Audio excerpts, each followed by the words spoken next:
ముఖ్యమంత్రిగా రేవంత్ రెడ్డి ప్రమాణ స్వీకారం చేసినప్పటి నుండి బీఆర్ఎస్ పార్టీ వర్కింగ్ ప్రెసిడెంట్ మాజీ ఐటీ మినిస్టర్ కల్వకుంట్ల తారక రామారావు ఆయనపై నిప్పులు చెరుగుతూనే ఉన్నారు. ఆయన సీఎంగా పాలన కొనసాగించి నెల గడవకు ముందే కాంగ్రెస్ ప్రభుత్వం కూలిపోతుంది, సీఎం మారుతున్నారు అంటూ కార్యకర్తల సమావేశాల్లో ఊకదంపుడు ప్రసంగాలు వినిపించారు. ఇక రీసెంట్ గా మరోసారి ఇలాంటి వ్యాఖ్యలే చేశారు. ప్రస్తుతం ఆయన చేసిన వ్యాఖ్యలు వైరల్ అయ్యాయి. కేటీఆర్ కొన్ని వారాలుగా సీఎం రేవంత్ రెడ్డిపై నిప్పులు చెరుగుతున్నారు. రేవంత్ రెడ్డి తెలంగాణకు ఎన్నికైన ముఖ్యమంత్రి కాదని, సీఎం పదవి కోసం ఢిల్లీలో లాబియింగ్ చేసిన మేనేజ్మెంట్ సీఎం అని ఆయన వర్షన్.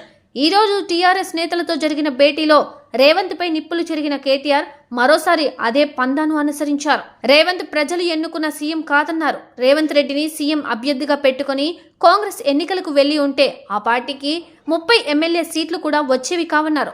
అదృష్టవశాత్తు సీఎం పీఠాన్ని దక్కించుకున్న రేవంత్ ను గాలివాటం సీఎంగా కేటీఆర్ అభివర్ణించారు. రేవంత్ కు సీఎం అయ్యేంత హుందాతనం లేదని కేటీఆర్ వ్యాఖ్యానించారు. సానుభూతి పొందేందుకు ప్రయత్నించకుండా అసెంబ్లీకి వచ్చే ప్రతిపక్ష నేత బాధ్యతలు నిర్వర్తించాలని రేవంత్ కేసీఆర్ కు సవాల్ విసురుతుండగా, కేటీఆర్ నేతృత్వంలోని టీఆర్ఎస్ మాత్రం రేవంత్ తెలంగాణకు సరైన సీఎం కూడా కాదనే వాదన మోస్తోంది.